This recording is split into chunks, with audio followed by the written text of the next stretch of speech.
저는 자폐 범죽성 장애라는 책을 읽어보았습니다. 제목은 이래요. 나 자폐 아닌데 내가 이 책 왜 봐야 돼? 내 안에 이런 모습이 없을까요? 네, 딱 증상명으로 생각하지 마시고 좀 속 넓게 자폐를 좀 보시는 시간이 되셨으면 좋겠습니다. DSM-5에서는 이 자폐가 어떻게 나와 있냐? 신경 발달 장애의 하위 범주에 있어요. 이 하위 범주에서 이 자폐 스펙트럼 장애라는 명칭이 생겼는데 이 자폐 스펙트럼, 왜 스펙트럼일까요? 스펙트럼이 범주가 넓죠. 네, 그것처럼 우리가 이 자폐 바라보니까 심각도에 따라서 증상이 다 달라. 또 발달적인 부분에 따라서도 다 달라. 또 요즘에는 젠더 이슈가 있잖아요. 그런 것들에 따라서 다 다르기 때문에 스펙트럼으로 봐야 돼 하면서 이제 증상명이 이게 체계화됐다고 합니다. 자, 자폐하면 딱 뭐가 뜨세요? 상호작용이 안 돼. 의사소통이 안 돼. 네, 사회적으로 의사소통이 손상됐다라고 하죠. 이 영상을 찾다 보니까 어떤 부분이 나오냐면, 이제 초등학생, 좀 고학년 된 것 같아요. 그런데 이 애기가 이쁘다고 그냥 막 달려가서 애기를 만져요. 그러니까 그쪽 엄마들이 또 애기가 깜짝 놀라서 막 울어요. 사회적으로 하면 안 되는 행동, 제한된 행동에 계속 반복적으로 행동을 한다든지 아니면 자기가 너무 재밌어, 너무 좋아하는 거에 딱 꽂혀가지고 그것만 미친 듯이 해요. 이런 행동을 보이더라 라고 하는 거죠. 소통하는 게 아니라 자기 안에 갇혀서 자기 안에서 그냥 그런 삶을 살아가고 있는 거죠. 자, 오늘 자폐 범죽성 장애 이 책에서는 이런 아동이나 청소년, 성인이 의사소통하는 것, 사회적으로 상호작용하는 거 어떻게 조금 더 잘했으면 좋겠어 하고 이렇게 이제 사람들이 자폐에 대해서 이렇게 방법들을 내놨잖아요. 그것들을 종합해놨어요. 어떻게 이야기를 하냐면 12가지로 내가 설명을 해볼 거야 라고 저자들이 이야기를 해요. 12가지로 공식적으로 보편적으로 나와 있는 중재법들이 다 여기 있습니다. 자, 3장부터 14장까지 이 12가지를 막 이야기를 해요. 근데 저는 오늘 요 5장에 나와 있는 발달, 개인차, 관계중심 모델을 중심으로 강의를 준비해봤습니다. 자, 쉬워요. 어렵지 않아요. 소아과 정신과 의사, 또 아동심리학자인 이 저자들이 이 DIR이라는 모델을 만들었다라고 이야기를 합니다. 영어 여기 있는 그대로, 영어도 어렵지 않은 영어예요. 다 기초적인 거잖아요. 아실 수 있으실 것 같아요. 자, 디벨로먼탈 뭐예요? 발달. 네, 어떤 발달이냐면 정서 발달이에요. 어떤 정서? 사회적, 정서적, 상징적인 발달을 포함한 발달의 정서 발달인데 그 앞에 뭐가 붙었죠? 기능적인 게 붙었어요. 그럼 정서가 기능적으로 발달하는 단계가 있더라라고 이렇게 바라보는 거예요. I는 뭘까요? Individual difference. 개인차. 자, 감각이나 운동이나 언어 능력에는 뭐가 있더라? 개인마다 차이가 있어 라고 이야기를 하는 거죠. 이것도 염두에 두고 DIR을 모델을 치료를 나아갑니다. 마지막으로는 양육자와 아동의 관계, 여기에도 중심을 봐야 돼 라고 이야기를 하는 거죠. 자, 감이 오셨죠? 이 DIR 보고 뭐 같으세요? 이거 다잖아. 한 인간에 대해서 한 부분만 이야기하는 게 아니라 발달적인 부분, 신경생리학적인 부분, 대인관계 부분 이런 맥락적인 걸 다 통합한 치료법이 바로 DIR이야 라고 이야기를 하는 거죠. 그래서 저는 DIR 모델에 이 민기 사례가 있더라고요. 민기 사례를 가지고 오늘 강의를 준비했습니다. 민기는 3세 때 자폐 범주성 장애를 진단받았습니다. 그리고 3세에서 5세까지 뭘 받았냐면 행동치료를 받았어요. 행동치료 받으니까 행동치료하면 딱 뭐 같으세요? 동물. 네, 동물 뜨죠. 어떻게? 그치. 강경. 네, 글로 가세요. 네. 어떻게? 보상이 주어지잖아요.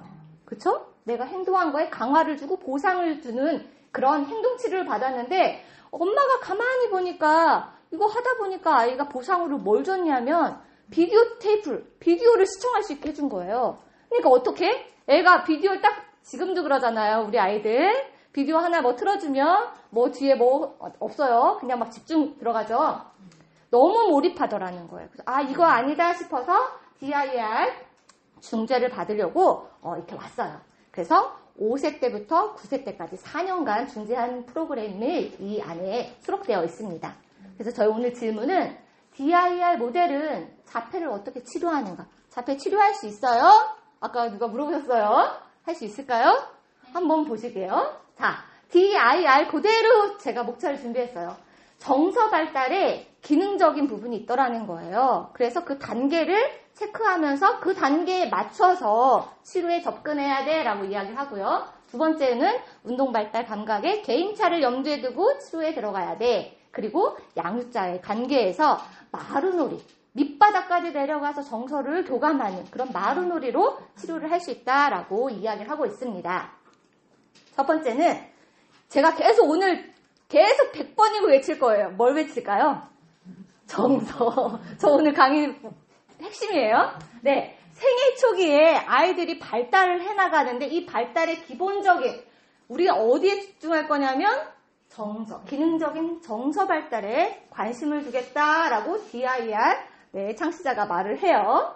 자, 정서. 왜 정서일까? 아이들이 생애 처음 딱 태어났어요. 누가 안아주죠? 엄마가 안아줘.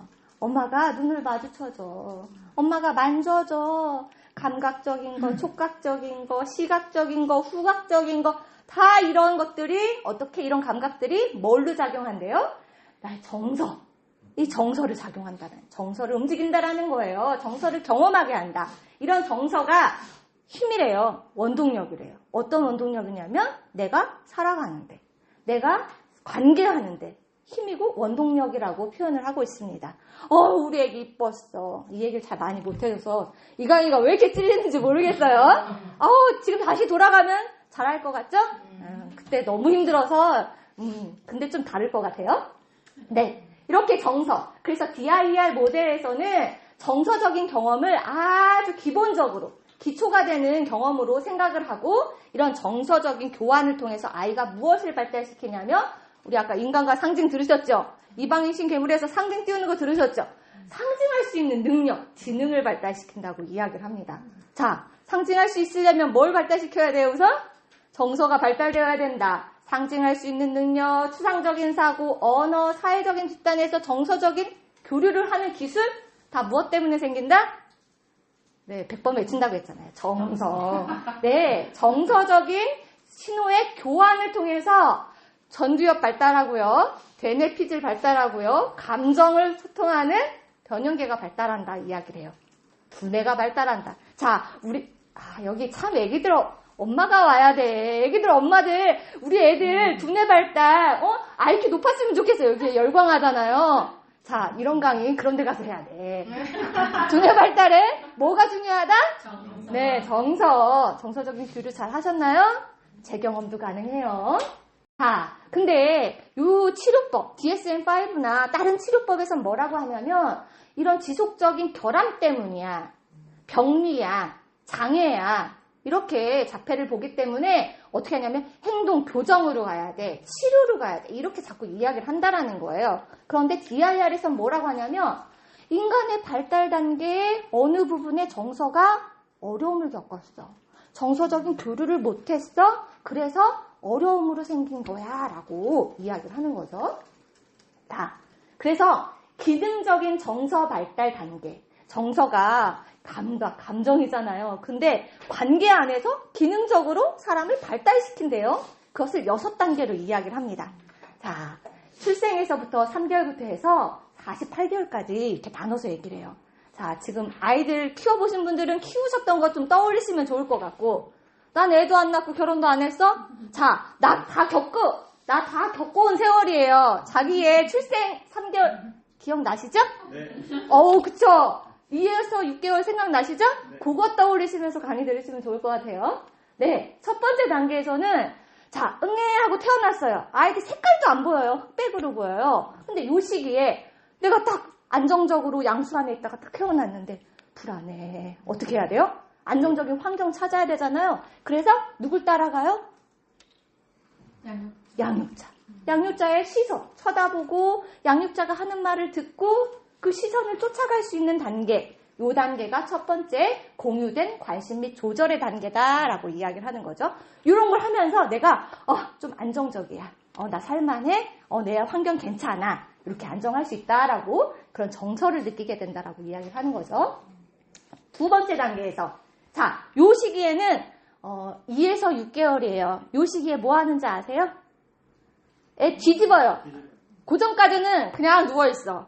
근데 이때쯤 되면은 이제 지가 굴러다니려고 하고 뒤집어 놓으면 또 뒤집고 또 짚고 또 짚고 이런 거 한단 말이죠. 그럴 때 아이한테 웃으면서 생각나요. 시뻘개지면서 딱 삐삐삐삐삐 흘려가면서 뒤집기 하는 아이 보고 아유 힘들어 그만 좀 해 하고 뒤집어 놓고 이렇게 이제 반응을 해주면서 아이가 이 사람이 안전한 사람이구나. 이 사람이 나를 보고 좋아하네. 이런 양육자에게 즐거운 미소와 애정을 보이는 시기가 바로 두 번째 단계. 요걸 통해서 이 정서를 서로 이 아이가 받는다라는 거죠. 관계를 맺어요.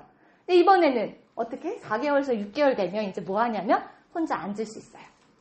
혼자 앉을 수 있고 붙잡고 설 수 있어요. 자, 걷는 건 조금 어려울 것 같아요. 그런데 이때는 서로 쌍방으로 이제 주고받는다라고 얘기를 해요. 자, 말을 할 수 있어요, 없어요? 말을 할 수 없죠. 근데 여기 발악 교환점에 참여래요. 소리는 낼 수 있어요. 애가 응 하면은 그랬어 이렇게 표현해주고 그 다음에 그러면 이렇게 한단 말이죠. 그러면 아빠 뭐 이렇게 말을 이어갈 수 있는 이런 소통을 한단 말이죠. 그러면서 아이가 서로 주고받고 나 혼자만이 받는 게 아니라 관계를 쌍방으로 양방으로 의사소통할 수 있는 기술을 정서를 배우게 된다라고 이야기를 합니다. 자, 이제 길고 붙잡고 있던 아이가 어떻게 하냐면 걷기 시작하고요. 18개월까지 가면 말을 조금씩 해요. 많은 문장을 할 수는 없지만 응 하면서 아빠 하면서 어떻게? 내가 갖고 싶은 장난감 저 위에 있잖아요. 문제 해결을 해야 돼요. 어떻게? 잡아 끌고 자, 이젠 다른 대상이 아니라 나의 문제를 해결해 줄 수 있는 타임이 된 거예요. 나하고 관계할 수 있는 그래서 복잡한 문제를 해결할 수 있는 그런 정서적인 교류를 할 수 있는 단계가 바로 9개월에서 18개월이다. 자, 기억나세요? 본인 것들? 네, 잘 따라가고 계신 거라고 믿어요. 자, 18개월에서 30개월 되면 아이가 무엇을 할까요? 말이 이제 계속 꼬리를 물고 말을 계속 사용해요. 자, 창의적인 표상과 정교화를 할 수 있어요. 자, 여기 이제 IQ 수부터 분 기억나시죠? 자, 뭘 붙잡고 놀다가 신발 갖고도 여보세요? 뭐 이렇게 전화하는 신용을 해요. 어떻게? 단어를 사용하고 물건을 사용해서 상상이 가능한 아이다. 자, 창의력 그때 많이 키우셨죠? 네. 마지막으로는 30개월에서 48개월 때는 자, 이제는 요 전까지는 어린이집 가도 혼자 놀아요. 막 상상놀이 하는 것 같은데 같이 노는 것 같잖아요. 자세히 들여다보면 혼자 각자 놀아. 근데 이제는 어떻게 할 수 있냐면 교류할 수 있어요. 표상적인 것을 분별할 수 있어요. 자, 고양이가 딱 나와서 4발 달린 동물은 고양이야 라고 딱 생각을 했어요. 근데 강아지가 나왔어. 다른 거네. 이걸 분별할 수 있고 그것들에 대해서 나 고양이 좋아. 강아지 멍멍이 무서워. 이런 것들을 표현할 수 있다라는 거예요. 그리고 친구들과 가상극을 만들어서 너 엄마 해, 나 아빠 할게. 이런 게 가능한 시기다 라고 이야기하는 거죠. 이런 관계를 하면서 무엇을 습득하냐면 정서적인 것들을 발달시킨다라고 이야기를 합니다. 자, 이 DIR 모델에서 뭐라고 얘기하냐면 자, 이렇게 발달됐어. 정서가 발달됐어. 언어가 발달되기 전에 감각적으로 이런 정서들을 몸으로 다 익히고 경험하고 이 분위기로 익혔단 말이죠. 내가, 이 아이가 어디에 위치해 있는지, 어디에서 문제가 생겼는지, 어디에서 어려움을 겪고 있는지를 찾아서 그 시점으로 다시 가서 다시 정서적인 걸 경험할 수 있도록 해줘야 한다라고 이야기를 하는 거죠. 그래서 저는 민기 사례를 갖고 온다고 했잖아요. 요 민기 같은 경우는 3살에 자폐 진단을 받았죠. 그런데 5살 때 왔을 때 1번에서 4번 단계, 요 단계가 아주 능력이 저하였다라는 거예요. 그렇기 때문에 소통 잘 안 되고 이런 의사소통이 정서적으로 발달이 안 됐던 거죠. 근데 중요한 건 특정한 부분에 능력이 있었대요. 어떤 부분에 능력이 있었냐면 언어 산출에 능력이 있었다. 그래서 이 아이를 계속 대본 언어나 아니면 이때 이제 강의에 이런 내용들이 다 나올 거예요. 지연 방향어, 스스로 만든 언어, 똑같이 반복하는 언어, 이런 것들이 언어 산출에 강점을 가졌고 24개월 이하의 상징놀이 기술을 갖고 있었다라고 하는 거죠. 그래서 9세 때까지 이제 중재를 했다고 했잖아요. 9세 되었을 때 변화는 어떻게 됐냐면 그 시점 1단계, 2단계, 3단계, 4단계의 문제가 있어서 1단계부터 갔겠죠. 여기서 계속 정서적인 걸 다시 반영해주고 다시 상호작용했더니 9세 때는 36개월 이상의 상징놀이 기술을 취득할 수 있었다라고 이야기를 하고 있습니다. 자, 치유가 돼가고 있는 건가요? 안 돼가고 있는 건가요? 네, 그런 걸 볼 수 있어요. 민기는 이 헨젤과 그레텔 놀이를 그렇게 역할놀이를 많이 했대요. 아까 언어 발달했다고 했잖아요. 그런데 맨날 나는 헨젤이야.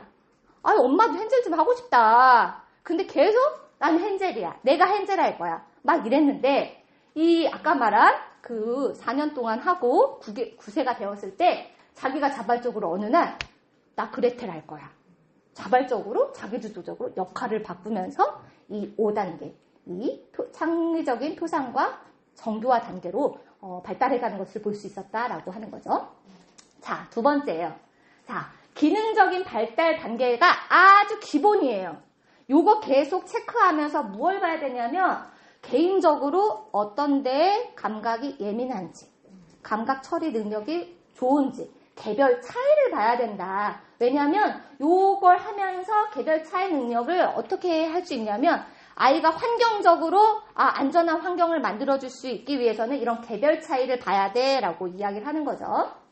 자, 개별적인 정보 처리 파일은 그냥 너무 이렇게 표가 많아서 이제 헷갈리실지 모르겠지만 그냥 간단히 생각하면 이 감각을 어떻게 조절할 수 있는지, 감각을 처리하는 능력, 또 같이 하는 능력, 운동 발달, 계획하고 순서하는 능력이 사람마다 똑같다? 다르다. 제가 애 셋을 낳았는데 애 셋 다 똑같다? 엄마 아빠는 똑같은데 애는 다르다라고 하는 거죠. 자, 저희 이제 언니가 와 있는데 저는 이런 감각이 특히 촉각이 너무 예민해요. 개인적으로. 그래서 어릴 때 엄마가 원피스를 사줬었는데 이쁘다고 하는데 너무 불편해. 까칠까칠하고 따갑고 싫어. 자, 감각에 촉각에 저는 과다하게 예민 반응을 보이는 거예요. 그렇다고 저희 언니가 그럴까요? 제가 알기는 아닌 것 같아요. 요 발달 수준을 차이를 알아야 된다라고 하는 거죠. 자, 두 번째는 저희 아이 중에 번개가 빵 우르렁캉캉 쳤어요. 그랬더니 어떤 아이는 조금 있다 무섭다 이렇게 하는 애가 있고 어떤 애는 으아! 듣자마자 소리 지르는 애가 있어요. 자, 이런 것들을 처리할 수 있는 순서, 지연되기도 하고 바로 반응하기도 하고 또 이런 패턴들이 있을 때 바로 해독할 수 있는 능력이 있는 사람이 있고 좀 덜한 사람이 있고 개별 차이가 있다 없다? 있다. 그런 감각을 처리할 수 있는 능력, 개인 차이도 우리가 봐야 된다라고 하는 거죠. 자, 아이가 무서워요. 그럼 무서우면 어떻게 해요? 무서워! 하고 아이가 이제 표현을 할 거잖아요. 그런데 이것을 언어로 상징과 연결시키는 능력이 좋은 아이가 있고 그렇지 못한 아이가 있다라는 거예요. 엄마 나 무서워! 이 무서움을 인형 데려다 놓고 곰돌이가 무서웠대. 이 그림 보니까 왠지 이 사람이 무서워하는 것 같아. 이렇게 연결할 수 있는 사람이 있는 반면에 이게 뭐야? 이렇게 쳐다보는 아이가 있단 말이죠. 이렇게 능력 차이가 있어요. 그리고 운동계획에서도 어떤 아이는 인형이 배가 고프대. 아이가 배가 고프대. 그럼 난 우유를 줘야지. 우유 주고 우유 먹었으니까 졸립겠다. 자야지. 이렇게 순서화할 수 있는 아이가 있는 반면에 그게 이제 더딘 아이가 있다라는 거죠. 이런 개별적인 정보도 우리가 파악을 하면서 아까 말한 그 기능적인 발달 수준을 맞춰서 우리가 중재를 들어가야 된다라고 하는 거죠. 그래서 이렇게 감각 조절 부분에 시각적으로 예민한 아이 같은 경우는 어떻게 해요? 시각이 이상한 변호사 우영우에 보니까 그런 장면이 나오더라고요. 시각적으로 다른 사람들은 이렇게 보이지만 그 사람한테는 그 고흐의 그림처럼 파장으로 막 보이는 거예요. 그러니까 너무너무 힘든 거죠. 감각이 예민하니까. 그럴 때는 대집단 활동보다는 어떻게? 소집단 활동이나 1대1 상호작용이 이 아이한테 도움이 된다. 개별적으로 차이를 가지고 중재에 들어가야 된다라고 이야기를 합니다. 그리고 어떤 아이 같은 경우는 이 자기 공간이 불안해. 그냥 공간인데 어느 곳에 갔는데 불안해. 감각적으로 조절하는 것도 너무 과하고 이 공간에 대한 촉각적인 거, 운동 감각적인 거 순수하지도 못하고 너무 불안해. 처리하기 능력이 늦어. 그럴 때는 어떻게 해야 돼요? 막 돌아다닌다라는 거예요, 교실을. 근데 그걸 아는, 개인 차이를 아는 이 치료자는 책상에 앉으라고 강제로 앉혀놓지 않겠죠. 네, 그걸 기다려준다라고 이야기를 하는 거죠. 자, 민기 같은 경우는 어느 부분에 감각 조절에서는 청각, 촉각, 미각에 예민했어요. 그리고 감각 처리에서는 색깔에는 구별을 되게 잘해요. 그리고 집중도 잘해요. 그런데 상징적으로 연결하는 부분이 어려웠다. 그리고 자기가 좋아하는 놀이에는 몰입을 해요. 그런데 어떻게? 계획해서 순서대로 따르는 거는 어려워하는 친구였다라고 이야기를 하는 거죠.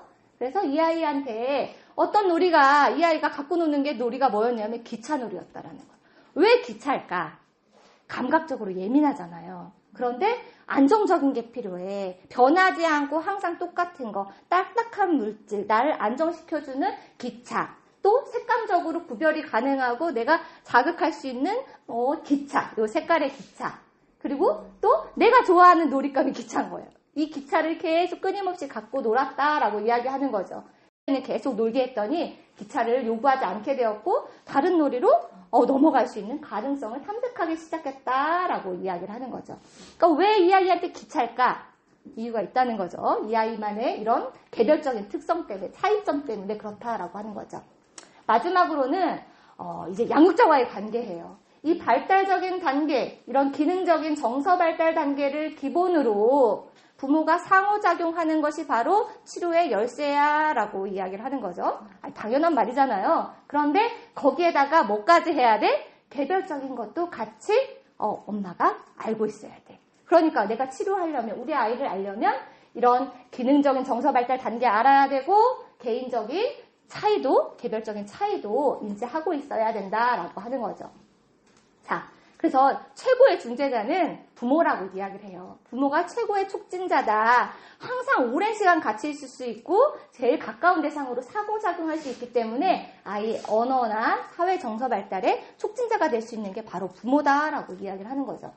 자, 그래서 중재자는 부모를 교육시키기도 해요. 이 DIR의 특징이거든요. 부모 교육을 어떻게 하냐면 관찰을 해요. 부모가 아이랑 어떻게 상호작용하는지를 관찰을 해서 더 지시적인지 덜 지시적인지 단호하게 이 아이가 보내는 신호에 이렇게 단서를 잘 포착하고 주파수를 잘 맞출 수 있는지 이런 것들을 파악한다라는 거예요. 그리고 아이한테 적절하게 자극을 줄 수 있는지 이런 것들을 점검한다라고 이야기를 합니다. 그래서 어떻게 하냐면 이 마루놀이 상호작용을 통해서 이 부모가 아이랑 상호작용할 수 있도록 도와주는 거죠. 이 특징은 그거예요. 아이가 놀고 있어요. 그러면 엄마가 이제 놀 거니까 놀잇감을 가져와서 하는 게 아니라 아이가 놀고 있는 거에 가서 자기가 그 옆에 그냥 누워요. 자는 척을 해요. 그러면서 그 안에 들어가는 거예요. 자폐적인 아이는 폐쇄적으로 자기 안에서 놀잖아요. 거기에 침범적으로 들어가는 게 아니라 가서 그냥 가만히 누워있다가 같이 따라하면서 아기 주도에 따라서 어떻게 그 아이가 무엇을 느끼는지 생생한 감정에 주파수를 맞추면서 계속 그 아이를 따라가면서 이렇게 놀이해야 한다라고 이야기하는 거죠. 근데 이렇게 따라가기만 하는 것이 아니라 아까 기능 발달 단계에 보셨잖아요. 그거랑 개별 차이를 머리에 염두에 두고 어떻게 아이가 조금 더 확장할 수 있도록 발판 교수 제공을 해야 된다라고 소개를 하고 있습니다. 자, 이 민기 어머니 같은 경우는 검사를 막 해요. 업무와 검사를 하거든요. 자, 편안하게 해주고 자극도 잘 찾아주고 이런 이 검사 결과 높은 점수를 받았어. 진짜 중재자로서 탁월한 부모다라고 점수를 받았어요. 그래서 어떻게 중재를 하냐면 아이가 놀이할 때 참여하게 해. 아이의 놀이에 엄마가 참여로 들어가는 거죠. 그래서 아이가 기차를 갖고 놀고 있을 때 엄마도 같이 기차를 갖고 와서 아이가 하는 걸 따라하는 거예요. 따라가는 거예요. 그리고 민기 같은 경우는 그 아까 언어에 발달돼 있었잖아요. 놀이 각본을 그렇게 해요. 헨젤과 그레텔 놀이를 한단 말이죠. 그때 민기가 주도권을 갖고 원하는 놀이를 주체가 되고 아이가 엄마 그러면은 마녀 해 하면 그냥 마녀 해야 되고 이렇게 따라가 주는 거예요. 그런데 아까 말했던 것처럼 이 두 가지 기능적인 정서 발달, 개별 차이 염두에 두고 어떻게 목표를 설정해서 안 되는 건 선을 쳐주면서 따라가야 한다라고 이야기를 하고 있습니다. 자, 민기 같은 경우는 아까 말씀드렸던 것처럼 기차를 맨날 며칠 저희 아이도 계속 자동차만 갖고 놀았는데 미쳐요. 아니 계속 그것만 하다 보면 불안이 올라오는 거예요. 그런데 어떻게 하냐면 계속 이 아이를 놀이하는 걸 방해하지 않고 두고 오히려 그런 흥미를 사용해서 상호작용에 촉진을 시켰다라고 얘기를 해요. 어떻게 촉진을 시켰냐면 기차가 없어졌을 때 기차를 엄마랑 같이 찾고 또 없어진 조각을 같이 찾아내고 또 그 주제에 사람을 추가하고 심지어 여기가 재밌잖아요. 민기가 좋아하는 맥도날드 식당에 기차를 가지고 가면서 같이 가는 거예요. 이 가상 속에서 네. 이렇게 엄마가 같이 그 아이의 정서에 맞춰서 주파수에 맞춰서 따라가주는 것이 바로 이 DIR 모델에서의 마루놀이다라고 하는 거죠. 그랬을 때 첫 중재가 끝날 쯤, 그러니까 한 5살 말쯤에 어머니하고 상호작용을 하는데 아이가 긍정적인 감정, 부정적인 감정을 이제 표출할 수 있게 되었다라고 얘기를 해요. 9세가 되었을 때는 어떻게 했냐면 이야기의 끝부분 내용을 바꾸기도 했대요. 그리고 중재자가 야 이거 바구니를 쓰면 어때? 제안을 했을 때 쉽게 받아들일 수 있었다라고 이야기를 합니다. 그리고 가장 큰 진보가 이거예요.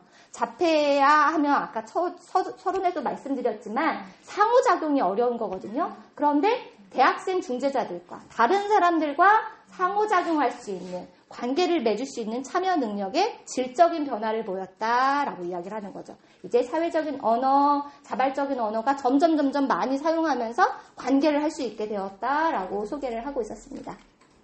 자, 종합이에요. DIR 모델은 여기 말씀드린 것처럼 종합적인 간학문적 발달 모델이다라고 얘기를 해요. 그냥 인지, 행동 이게 아니라 인지, 언어, 사회성, 정서, 감각, 운동, 인간관계 모든 것을 총합한 모델이다라고 소개를 하고 있습니다. 그래서 서론에 갖고 왔던 것처럼 D는 기능적인 정서 발달 단계를 우리가 체크해야 하고 그 아이의 어느 부분에서 정서에 문제가 생겼는지, 어려움이 생겼는지, 그리고 그 아이의 개별적인, 감각적이고 운동적이고 언어적인 부분, 개인 차이가 어느 정도 되는지를 체크하고 또 그 안에서 엄마와 양육자와 아동이 상호작용하는 것, 밑바닥에서부터 감정적으로 교류할 수 있는, 정서를 나눌 수 있는 재경험의 장이 이루어질 때 치료가 이루어질 수 있다라고 이야기합니다. 그래서 결론이 정서는 어떻게 하냐면 발달적인 구성 요소, 기능적인 이 방법들을 다 통합하면서 어우러지게 하는 오케스트라의 단장 역할을 하는 것이 바로 정서다라고 이야기를 하고 있었습니다. 강의 마치겠습니다.